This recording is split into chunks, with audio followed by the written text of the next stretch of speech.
তপ্ত আগুন জ্বলছে সবার বুকে বুকে, ইমানের তপ্ত আগুন জ্বলছে সবার বুকে বুকে। সেই আগুন দেশ হতে দেশ দেশান্তরেও জ্বলতে হবে।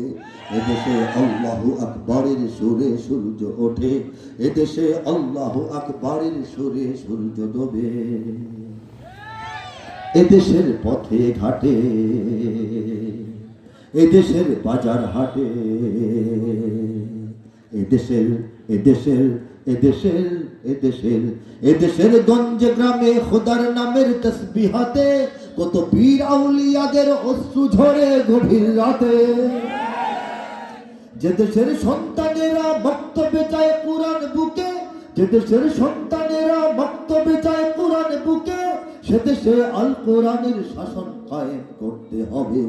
এদেশে আল্লাহু আকবরের সুরে সূর্য ওঠে, এদেশে আল্লাহু আকবরের সুরে সূর্য ডোবে। ঠিক না? এদেশে প্রতিদিন ফজরের আজানের ধ্বনির পাশাপাশি সূর্য উদিত হয়, প্রতিদিন সূর্য অস্তমিত যায় মাগরিবের আজানের ধ্বনির সঙ্গে সঙ্গে। ঠিক কিনা বলে? এই দেশটা শুধুমাত্র ইসলামের জন্য আল্লাহ পাক বরাদ্দ করে 18 থেকে 20 কোটি মুমিন বান্দা তৈরি করে আমাদের হাতে সুপর্দ করেছেন।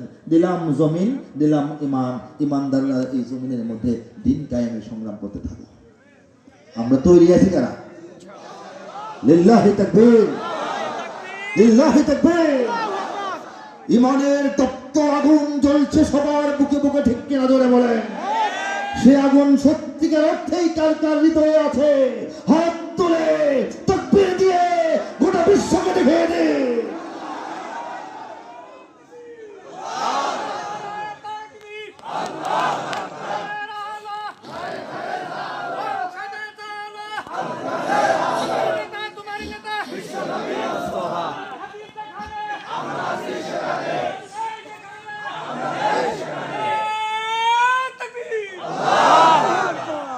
কোরআন এবং সুন্নাহ যেখানে আমরাও আছি সেখানে, কোরআন সুন্নাহ থাকবে না যেখানে আমরা নাই সেখানে। মনে করেন না আমরা নাই মানে কোরআন সুন্নাহ ওয়ালা যারা আমরা কোরআন সুন্নাহ বিরোধীদের হাতে দেশ ছেড়ে দিয়ে চলে যাব, আমরা নাই অর্থ এটা না। আমরা নাই অর্থ আমরা যেখানে থাকবো সেখানে কোরআন সুন্নাহ বিরোধীদের জায়গা নাই। কথা ঠিক কিনা বলেন? এদেশের জলে স্থলে